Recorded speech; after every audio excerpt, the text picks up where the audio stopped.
Hop là. Anthony, s'il te plaît. Ok. Nico. Bon Anthony, après les mondiaux, on est de retour immédiatement sur Paris-Roubaix. C'était l'un de tes objectifs en début de saison. Ça l'est toujours maintenant, même si c'est en octobre. Oui, ça reste toujours. Après, c'est une période différente.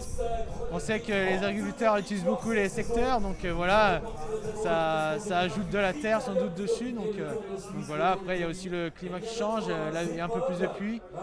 Donc voilà, c'est des choses à prendre en compte. Après, on verra bien comment ça se passe. Tu fais partie des belles cartes françaises, en tout cas sur ce Paris-Roubaix. Tu es en bonne forme, est-ce que tu te sens capable d'aller au plus loin possible? Oui, là, il y a 2 ans, je me sentais bien. J'avais loupé un peu le coche avec les meilleurs. Mais ça répondait déjà bien. C'est une course qui me plaît vraiment. Puis là, sur mes dernières sensations et le chemin du monde, voilà, moi je me sens bien. Après, comme on dit, il y a du savoir-faire, il y a une part de chance. Donc voilà, si la pluie s'invite, il y a un peu plus de part de chance, mais aussi de beaucoup de savoir-faire et de maîtriser son vélo. Donc c'est toutes plein de choses qu'il faut prendre en compte pour être bien placé et finir la course dans de bonnes conditions et dans la meilleure place possible. D'habitude, pour se préparer pour un Paris-Roubaix, bon, on a quand même quelques courses avant, on a le Tour des Flandres, mais on a aussi pas mal de courses pavées. Là, c'est compliqué d'attaquer, pas directement, mais presque directement par l'enfer du Nord. Oui, c'est vrai que c'est pas évident. Après, voilà, on a toute une période quand même où on utilise, on va dire, les souterrains. Paris-Tours, ce sera des vignes. Pour ma part, je vais faire Binge dans 2 jours, donc je vais retrouver encore des pavés. Au chemin du monde, il y avait aussi des pavés.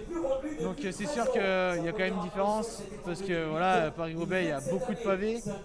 Mais bon, quand on y est concentré depuis quelques mois, on est penché sur le sujet, on y est depuis le début.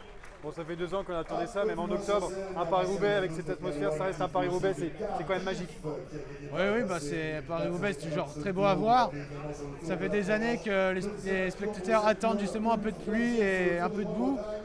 Pour ma part, je sais déjà comment ça se déroule quand il y a un peu de boue. C'est de la panique, un peu dans le peloton, c'est du stress.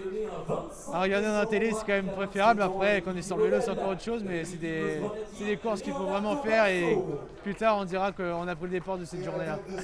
C'est clair, plus tard tu pourras le dire. Merci beaucoup Anthony. Merci.